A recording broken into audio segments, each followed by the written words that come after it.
초대교회 오순절에 성령께서 임재하셨는데 예수님이 말씀하셨지요. 다른 데 떠나지 말고 모여 기도하라는 것이죠. 그때 모여서 기도했고 하나님의 말씀대로 예수님의 명령하신 대로 그들이 모여서 있을 때 하나님의 영 성령께서 임재하셨습니다. 그래서 그들은 성령을 받았습니다. 성령을 받으니 힘이 생기고 능력이 생기고 그리고 교회가 탄생하게 되었다는 사실을 우리가 보게 됩니다. 제럴드 메이라고 하는 사람이 이 심리 상담학자인데 이분이 중독과 은혜라고 하는 책을 썼어요. 여기 보면 어떤 얘기가 나오냐면 현대인들이요 안전을 위해서 세 가지 하나님 세 가지를 갖고 있다는 거예요. 그 첫 번째가 소유라 그랬고, 두 번째가 권력이라 그랬고, 세 번째가 인간관계라 그랬어요. 정말 이 세상에 많은 사람들이 이 신을 찾기 위해서 얼마나 많은 노력을 하는지 몰라요. 그러나 여러분 기억하실 것이 있습니다. 물질도 권력도 언젠간 다 내려올 때가 있는 것입니다. 인간관계도 언젠간 끊어질 때가 있습니다. 이것이 우리에게 힘을 주는 것이 아닙니다. 이것이 능력이 되는 것이 아닙니다. 진짜 힘이 어디에서 오느냐? 진짜 힘은 성령의 역사요. 성령께서 우리와 함께 하실 때 그것이 우리를 힘있게 만드는 것임을 믿으시는 여러분 되시기를 바랍니다. 우리가 성령을 받아야 하는 이유가 뭘까? 첫 번째는요, 이 성령께서 우리에게 유익을 주시는 성령님이시기 때문에 그렇습니다.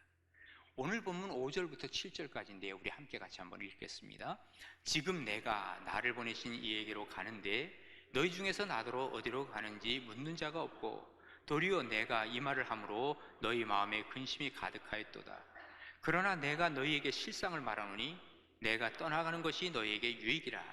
내가 떠나가지 아니하면 보혜사가 너희에게로 오시지 아니할 것이요 가면 내가 그를 너희에게로 보내리라. 아멘. 자, 예수님이 죽으셨어요. 그리고 나서 부활하셨습니다. 죽으신 다음에 제자들이 얼마나 마음이 공허하고 힘들고 더 이상 견딜 수 있는 힘이 없었을 거예요. 그렇지 않겠어요? 그런데 예수님이 부활하셨단 말이에요. 그래서 예수님이 다시 이 제자들을 찾아오셨어요. 얼마나 기뻤겠어요. 예? 정말 신바람 났겠죠. 그런데 예수님이 또 하시는 말씀이 떠나가시겠다는 거예요. 아니, 한 번도 아니고 두 번씩이나 이거 무슨 일인가? 예? 그러면서 제자들은 두려움과 근심 속에 있었다라고 얘기를 하고 있는 것입니다.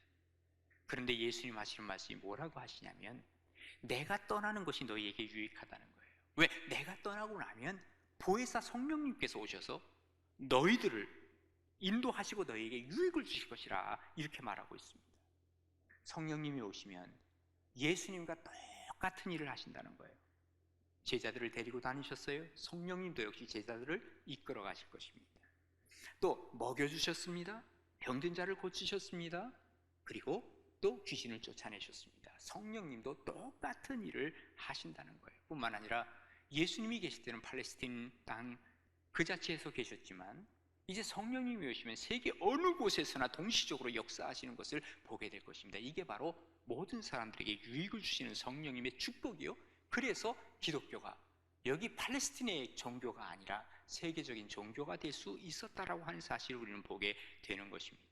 기독교의 시작은 바로 성령 받은 그리스도인으로부터 시작을 합니다. 사도 바울은 예수님 만난 적 없어요.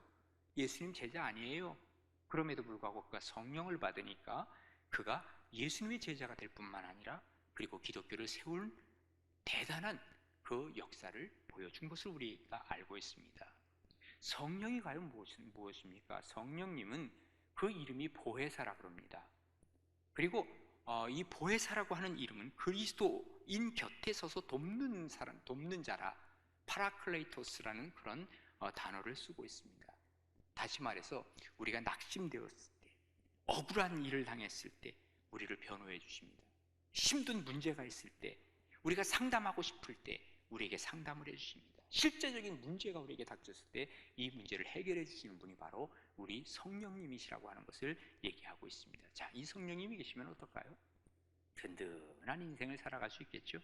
그래서 예수님 하신 말씀이 뭐냐면 내가 너희를 고아와 같이 버려두지 아니할 거야.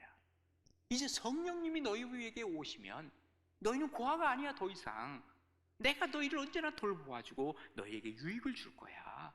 자, 이렇게 말씀하시니 성령님이 오시면 우리 마음에 뭐가 생겨요? 평강이 생겨요. 기쁨이 우리에게 오는 거예요. 지쳐있고 위기가 닥치고 어떤 한계점에 이르게 되면 야, 이거 큰일 났다, 아무것도 못하겠다. 그런데 그게 아니에요. 성령께서 우리를 도와주시겠다는 거예요. 그래서 로마서 8장 26절에 보면 이와 같이 성령도 우리의 연약함을 도우시나니 우리는 마땅히 기도할 바를 알지 못하지만 오직 성령이 말할 수 없는 탄식으로 우리를 위하여 친히 간구하시느니라, 이렇게 말씀하고 계십니다. 우리가 성령을 받아야 하는 이유가 분명합니다. 우리 하나님께서 우리에게 유익을 주시는데 성령을 통해서 주신다는 거예요.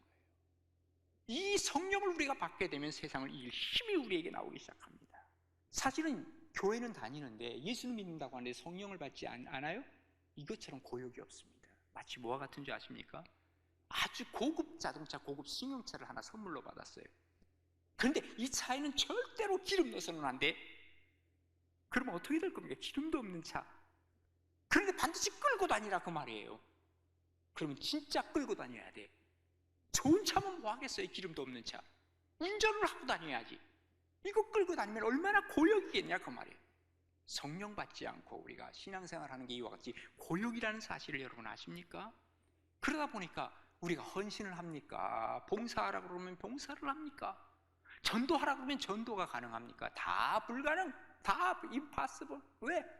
우리가 성령을 받지 않았는데, 그야말로 그 자동차 끌고 다닌다는 게 얼마나 고역인데 내가 교회 다니는 그 자체가 고역이 될 수 있다고 하는 사실을 우리는 기억해야 돼요. 그래서 스가랴서 4장 6절에 유명한 말씀이 있죠. 이것은 힘으로도 되지 아니하고 능으로도 되지 아니하고 뭐예요? 오로지 오직 나의 영으로 되느니라. 오로지 나의 성령으로만 된다고 말씀하고 계시는 거예요. 여러분, 성경에 보면 아볼로라는 사람이 나옵니다. 이분이 저 이집트의 알렉산드리아라고 하는 대학을 나왔어요. 그거 최고의 명문 대학이죠. 그곳에서 아마도 PhD, 지금으로 박사를 받은 사람일 것입니다. 그런데 이 사람이요, 그 당시에 최고로 사람 앞에 인정받는 게 웅변입니다. 웅변. 근데 이 사람은 웅변을 너무너무 잘하는 거예요. 달변가입니다. 그리고 열정도 있어요. 성경에 대해서는 아주 정통한 사람입니다. 그리고 성경을 가르치는 교사였습니다. 그런데 이 사람이 머리로만 알아. 그리고 성령을 받지 못했어요. 그러다 보니까 능력이 안 나타나는 거예요. 그러다가 그가 에베소에 갔죠. 그곳에서 브리스길라와 아굴라라고 하는 집사님을 만나는 거예요. 가만 보니까 이 사람이 대단한 실력가인데 성령을 못 받은 거예요. 그래서 브리스길라와 아굴라가 성령의 역사에 대해서 얘기해주고, 그가 그때 비로소 성령을 받고 나서 권능 있는 사역자가 되었다고 성경은 우리에게 알려주고 있는 거예요. 그 전까지는 어떤 사람이니까 좋은 사람이에요. 굿맨 혹은 젠틀맨. 그러나 그것까지는 하나님의 역사는 이룰 수 없어요. 가스맨, 다시 말해서 하나님의 사람이 되어야 그때부터 진정한 하나님의 일이 이루어지고 하나님의 역사가 일어난다는 사실을 우리는 기억해야만 합니다. 성령께서 오셔야 우리는 우리에게 유익이 되고 뿐만 아니라 우리도 유익한 사람이 되어서 풍성한 삶을 누리며 살아가는 거예요. 성령께서 나에게 유익을 주신 하나님인 것을 믿고 정말 나도 성령을 받아 다른 사람들에게 세상 속에 유익을 주는 삶을 살아가는 것, 이게 바로 하나님의 역사라는 것을 기억하시면서 모든 사람에게 유익을 줄 만한 성령의 사람들이 바로 우리 가나안 교회와 우리 모두가 되기를 주님의 이름으로 축원합니다. 그 다음에 두 번째로 성령을 받아야 하는 이유는요, 성령께서 우리를 깨닫게 해주시는 영이기 때문에 그렇습니다. 8절부터 12절까지인데요 우리 한번 같이 읽겠습니다. 그가 와서 죄에 대하여 의에 대하여 심판에 대하여 세상을 책망하시리라. 죄에 대하여라 함은 그들이 나를 믿지 아니하며, 의에 대하여라 함은 내가 아버지께로 가니 너희가 다시 나를 보지 못하며, 심판에 대하여라 함은 이 세상 임금이 심판을 받았음이라. 내가 아직도 너희에게 이를 것이 많으나 지금은 너희가 감당하지 못하리라. 아멘. 자, 예수님께서 떠나시면서 만약에 아무 대책이 없이 무대책이었다고 한다면 제자들은 어떻게 되었을까요? 당연히 예수님 떠나고 나서 아마도 제자들은 뿔뿔이 흩어졌을지 몰라요. 아마도 한 세기가 지나기 전에 여기 예수님의 제자들 버티지 못하고 그냥 교회 자체도 고사되고 말았을 거예요. 우리까지 오지 않았을 거예요. 그렇지 않겠어요? 누가 돌봐주는데? 아무도 없는데. 그런데 그 이후로 성령이 계속 교회가 생겨나기 시작하죠. 오히려 더 활발히 악과 싸우지요. 이유는 뭘까요? 그 배후에 성령님께서 우리를 돕고 계신다는 사실입니다. 성령이 오시면 달라지는 것이 있어요. 우리에게 믿음이 생겨요. 그리고 이 믿음을 통해서 점점 이 믿음이 커지고 다른 사람들에게도 증거하고 전달되는 거예요. 그런데 바로 이 믿음이라는 게 뭘까요? 믿음의 핵심 되는 것이 세 가지가 있어요. 바로 죄의 문제, 또 우리가 의에 대한 문제, 세 번째 심판에 대한 것. 이 세 가지가 핵심이에요. 이것이 성령께서 이것을 깨닫게 해주신다는 거예요. 그래서 오늘 성경은 예수님께서 이것을 얘기를 하는 거예요. 우리가 믿음이 생기면 이 세 가지를 우리가 알게 되고 깨닫게 되는데, 첫 번째, 죄에 대한 걸 깨닫게 된다는 거예요. 여러분, 죄가 뭐예요? 도둑질하는 거, 살인하는 거, 폭행하는 거, 남을 괴롭히는 거, 또 위안부 할머니를 통해서 모금을 착복하는 거, 다 죄지요. 성착취하고 성착취 동영상을 또 이렇게 유포하는 거, 물론 다 죄지요. 세상 사람들은 요 정도가 죄라고 생각을 하는데, 우리 예수님은, 우리 하나님은 요게 죄가 아니에요. 성경의 근본적인 죄는 뭐냐? 예수님을 안 믿는 게 죄예요. 예수님을 믿지 않는다는 것은 무슨 말이냐? 예수님이 이 땅에 왜 오셨어요? 우리 죄의 문제를 해결해 주시기 위해서 오셨단 말이에요. 근데 내가 예수님을 받아들이지 않는 것은 예수님의 죽음이 별볼로 없는 죽음이 되는 거예요. 예수님을 부인하는 것은요, 내 죄가 그대로 있는 거예요. 그래서 이 죄의 문제를 우리가 해결하기 위해서 예수님이 오신 것을 믿어야 되는데, 바로 성령께서 역사하시면 우리가 죄가 무엇인지를 제대로 알게 된다, 그 말이에요. 그래서 바로 내가 죄인이로구나. 내가 살인을 하지 않고 도둑질을 하지 않고 간음을 하지 않았다 할지라도 나는 죄인인 거예요, 하나님 앞에. 그러나 예수 그리스도로 말미암아 이 죄의 문제를 해결받았습니다. 이게 바로 우리가 믿음으로 받을 수 있는 것은 성령께서 역사하셨기 때문에 이것을 알려주고 깨닫게 해주신다는 그 말이죠. 그래서 예수님이 주시는 말씀이, 죄에 대하여라 함은 그들이 나를 믿지 아니함이라. 두 번째는 뭐예요? 의에 대해서 우리가 알게 되는 거예요. 자, 여기 예수님 하신 말씀이 의에 대하여라 함은, 내가 아버지께로 가니 너희가 다시 나를 보지 못함이라, 이렇게 말씀하셨죠. 자, 천국에 갈 수 있는 사람이 누굴까요? 죄가 없는 사람이 가는 거예요. 의로운 사람이 가는 거예요. 그런데 의로움을 인정받는 게 과연 뭐냐? 그 말에 의로움을 인정받는 게, 아무리 내가 의로움을 인정받으려고 해도 인정받을 수가 없어요. 왜? 우리는 죄인이기 때문에 그래요. 보세요. 내가 죄를 회개했다고 해서 오늘 회개한다고? 지금 이 순간에 회개한다고? 오늘 저녁 때 또 죄 안 짓나요? 여러분, 그렇습니까? 죄가 진짜 없습니까? 정직하게 얘기해 보세요. 한마디로 말해서 천국 갈 사람 아무도 없다, 그 말이에요. 의인 한 명도 없다, 그 말이에요. 그런데 예수 그리스도로 말미암아 성령께서 역사하시니까 바로 이거였구나. 내가 이제는 의인이 될 수 있는 게 예수 그리스도로 말미암아 의인이 될 수 있구나 하는 것을 깨닫는 거예요. 이런 깨달음을 주시는 게 바로 누구냐? 성령께서 주신다라, 그 말이에요. 그 다음에 세 번째로 뭘 우리가 믿음이 생기냐면요, 심판에 대한 것을 말씀해 주시는 거예요. 우리 모든 사람은 다 심판에 이르게 되어 있어요, 그죠? 근데 이것을 누가 알려주냐? 성령께서 알려주시는 거예요. 지금은 아닌 줄 같죠? 지금 내가 죄를 범해도 못된 짓, 별짓을 다 해도 하나님이 나에게 아무 말 안 하셔. 아이고, 껐떡없더라. 야, 죄 지었는데도 야, 아무런 일도 없더라. 아무 일 없어요. 여러분, 저희 속도 위반해가지고 달리다 보면요, 나중에 며칠 있으면은 저희 이렇게 스티커가 하나 와요, 그죠? 고지서가 하나 오잖아요, 과태료가. 그러면 오히려 좋겠어. 죄를 보면서 내 죄 대가를 치르겠습니다. 그러면 좋은데, 하나님은 다 쌓아두시는 거예요. 쌓아두시는 거예요. 마지막 최후의 심판 때 이걸 가지고 다 하나님이 우리를 정리하시는 거예요. 위험해요. 그런데 놀라운 것은, 예수님이 우리 가운데 오고 내가 예수님을 내가 영접하는 그 순간에 주님께서는, 야, 이거 내가 다 폐기해버리겠다. 이게 바로 심판에 관해서 우리에게 주시는 축복이라, 그 말이에요. 오죽하면 심판에 대해서 이 세상의 임금까지도 심판해. 왜? 임금이 심판하는 사람이거든. 근데 심판 당하는 사람이 된다, 그 말이죠. 이 심판에. 우리가 이런 것을 알게 하고 깨닫게 하시니까 바로 성령님이시다 하는 것을 말씀해 주고 계시는 거예요. 성령님은 우리를 깨닫게 해주세요. 여러분, 어느 날이었죠? 예수님이 제자들을 데리고 저 가이사랴 빌립보로 가셨어요. 그때 예수님이 뭐라고 말씀하시냐면, 야, 사람들이 나를 뭐라고 하느냐? 그랬더니 제자들이 뭐라 그럽니까? 뭐 선지자 중에 하나 뭐 이러면서 얘기를 했어요. 그랬더니 예수님이 다시 묻죠. 그럼 너희들은 나를 누구라고 하느냐? 물었어요. 그때 베드로가 나서서 뭐라 그럽니까? 아이고, 주님은 살아계신 하나님의 아들입니다. 예? 주님은 그리스도시여 살아계신 하나님의 아들이라고 딱 얘기를 하니까 예수님이 뭐라니 칭찬하는 거야. 야, 바요나 시몬아, 너 이를 알게 하니는 혈육이 아니야. 누가 가르쳐줘서 너를 알게 한 게 아니야. 오직 하늘에 계신 하나님께서, 아버지께서 너를 이걸 알게 해주신 거야. 이건 무슨 말이에요? 성령께서 알게 해주셨다고 말이에요. 성령 하나님이 알게 해주셨다고 말이에요. 성령은 우리를 깨닫게 해주시는 영이에요. 우리가 이 깨달음이 계속해서 우리에게 오게 되면 우리는 어떤 일이 벌어지냐? 우리 신앙이 성장해 가는 거예요. 성숙해 가는 거예요. 여기에 바로 기쁨이 있어요. 깨달음의 기쁨. 그런데 깨닫지 못하면 우리의 신앙은 뭐예요? 퇴보해 가는 거예요. 계속 퇴보해 가. 나중에 보면 퇴보하다가 그나마 있던 신앙까지도 없어질 수 있어요. 깨달음이 없으면 그래요. 무서운 거예요. 성령께서 역사하셔야 우리는 깨닫게 되는 거예요.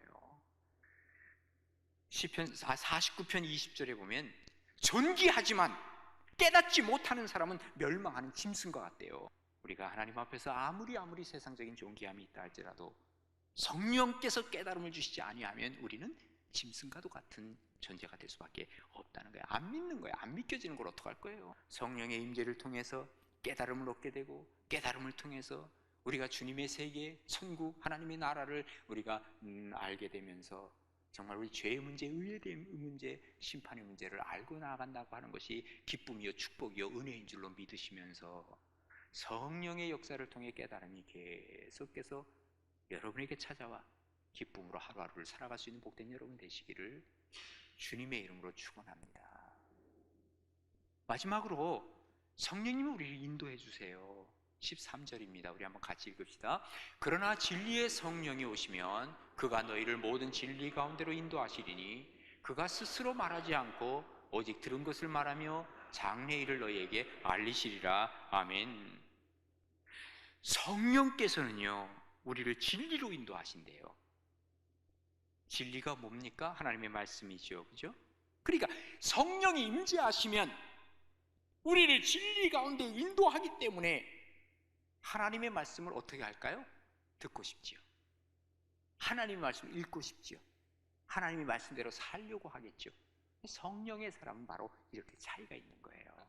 이게 바로 성령께서 임재하시면 진리의 영이라고 말씀하신 거예요. 그래서 어디를 찾아오려고 그래요? 교회를 찾아오려고 그러죠. 왜? 교회에 바로 진리의 말씀이 있는 곳이기 때문에 그래요. 그러면 하나님은 그 사람에게 은혜를 베푸시죠. 그러면 삶의 가치관이 변화되기 시작한 거예요. 여러분, 교회는 어떤 곳입니까?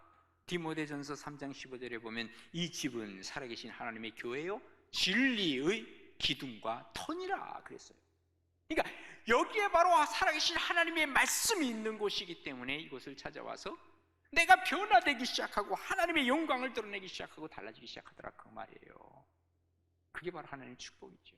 진리로 인도하시는 성령님, 그 진리는 어디에 있어요? 하나님의 말씀이 진리란 말이에요. 이미 하나님이 말씀으로 주셨어요.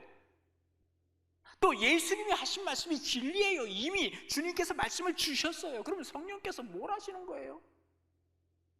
이미 주신 하나님의 말씀, 예수님이 하신 말씀을 생각나게 하시는 영이라 그랬어요. 그러니까 성령은 생각나게 하시는 영이에요. 그러니까 새로운 말씀을 주님께서 성령께서 하시지 않아요. 그래서 오늘 성경에 뭐라냐면 그가 스스로 말하지 않는데요. 어떤 사람들이 재림 날짜가 왔다는 거예요. 성령께서 얘기해서 뭐 1998년 뭐 11월 2일 뭐 이러면서 얘기하는 사람이 있었죠. 앞으로 또 나올 거예요. 분명히 다 가짜예요. 왜? 하나님이 말씀하신 것을 생각나게 하시는 성령인데 성령께서 새로운 것을 말씀하시지 않는다 그 말이에요. 말씀을 왜곡하지 마세요. 그건 성령의 역사가 아니에요.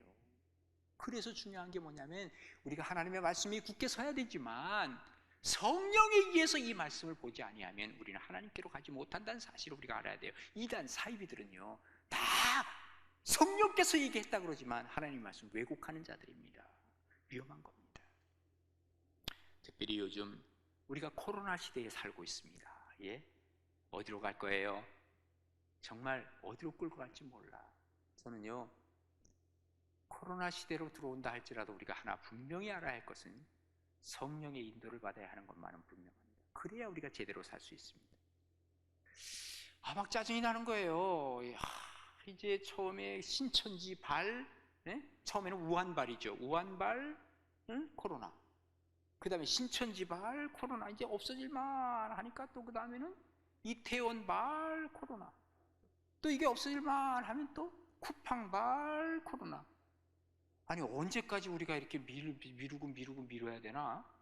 그런데요, 사실은요, 지금 코로나 시대를 사는 사람들 많은 그 전문가들이 얘기하기를 뭐라고 얘기를 하냐면요, 앞으로 이 코로나 시대 이후의 시대는요, 이게 정상이랍니다. 그러니까 이걸 가리켜서 New Normal이라는 말을 써요. 이게 노멀한 거예요, 이게. 근데 새로운 노멀이라는 거예요. 그래서 그 얘기하기를 BC와 AC를 나눈다는 말이 그거예요. Before 코로나, After 코로나. 그래서 옛날로 돌아간다는 것은 생각하지 말래요. 제가 하는 얘기가 아니라 요즘 그 전문가들이 하는 얘기는 뭐냐면 그 전으로 돌아갈 걸 생각하지 말래요. 앞으로 그 전으로 못 돌아간답니다. 당연히 우리는 마스크 쓰고 사는 게 이제 이게 당연시 될 거라는 거예요. 그러니까 애들이 태어나면요, 태어나자마자 마스크 씌워주세요. 그러면 아이들은 의뢰 그런 건가 보다. 그리고 사람 사는 게 다 마스크 쓰고 사는 거구나. 이게 바로 뭐예요? 생활방역으로 들어가는 거거든요. 그런데 이제 그러다 보니까 애들이 공부하다 보니까 옛날에는 마스크도 쓰지 않고 살았대. 아니 그런 세상이 있었단 말이야? 애들이 그럴 때가 온다 그 말이에요. 이게 바로 지금 이게 뉴 노멀 시대에 우리가 살아가는 우리의 모습이라는 거예요. 그냥 우리는 이제 어쩔 수 없어요. 그런데 사실은 이러한 일들이 성경에 나와 있습니다. 제가 옛날에 요한계시록을 강의할 때 아마 여러분 들으신 분 아실 거예요. 이 시대가 올 것을 이미 성경은 얘기하신 거예요. 이 시대로 가는 거예요. 이제 어떡하겠어요? 어떻게 살아야 되겠어요? 이제 우리가 인도하시는 성령님의 인도를 우리는 따를 수밖에 없다 그 말이에요. 이런 시대일수록 더욱더 성령의 인도를 받아야 된다는 거예요. 그런데 성령님께서는 강제로 우리를 안 끌어가세요. 우리를 인도에 가시는데 따라오는 사람만 주님은 끌고 가실 뿐이에요. 이제 교회도요, 그전처럼 못 모여요. 지금 이렇게 거리두기를 하고 모일 수밖에 없어요, 이제는요. 그러니까 안 나오는 사람들은 오히려 잘 됐지 뭐. 교회 안 나가도 되고. 예? 이런 시대가 지금 온 거예요, 어떻게 보면요. 이때 우리는 가치관을 분명히 두고 살아야 할 필요가 있는 거예요. 예? 우리의 가치관이 크게 언제 드러나는지 아세요, 예수 믿는 사람들이? 첫 번째로 가치관이 애들 교육시키는 거 보면은 그 사람의 가치관을 알 수 있대요. 세상적인 가치관으로 하느냐, 정말 교회 교육, 신앙 교육을 먼저 하느냐. 두 번째는 언제냐면요, 두 번째 회사 취직할 때 보면 아는 거예요. 예? 아까 말씀드렸죠? 돈이 생기느냐, 권력이 생기느냐, 무슨 관계가 좋으냐, 이거 따지느냐, 아니면 정말 내 신앙생활 잘할 수 있는 회사를 택하느냐. 이거 보면 우리 신앙이 어떤 건지 다 드러나는 거예요. 세 번째는요, 결혼할 때. 예? 여러분 정직하게 얘기를 해보세요. 아주 신앙이 좋은 사람이 있는데 학벌은 그냥 그저 그래. 예? 그리고 돈도 많이 못 벌어. 자, 이런 사람이 있어요. 이 사람은요, 아주 돈도 많이 벌고 학벌도 아주 최고 학벌이에요. 여러분 자녀 어디에다 결혼시킬 거예요? 물어볼까요? 한 사람 한 사람? 정직하게 한번 대답해 보세요. 우리의 가치관이 어디에 있느냐? 예? 우리가 분명한 가치관을 세우고 살아갈 필요가 있다. 성령님이 탄식하고 계시는 거예요. 성령님의 인도를 받아야 주님께로 우리를 인도하시는 것이죠. 자, 우리가 예수님을 믿고 예수님을 따른다고 하는 것은 어쩌면 성령께서 우리를 인도하신 거예요. 그래서 성령을 받아야 하는 이유가 분명한데, 성령을 받게 되면 우리는 유익을 얻어요. 그리고 다른 사람에게도 유익을 줘요. 두 번째, 성령을 받으면 우리는 깨달음이 오기 시작하는 거예요. 그래서 그 깨달음 속에서 죄의 문제, 의의 문제, 심판의 문제를 우리가 분명히 알고 살아요. 그 다음에 세 번째로는 성령을 받게 되면 우리는 하나님의 인도를 받게 되죠. 그래서 결국은 그 인도하심이 어디까지 끌고 가시겠어요? 천국까지 끌고 가시는 거예요. 이런 성령의 역사가 여러분과 우리 가나안교회에 임하시기를 간절히 바랍니다. 생명의 말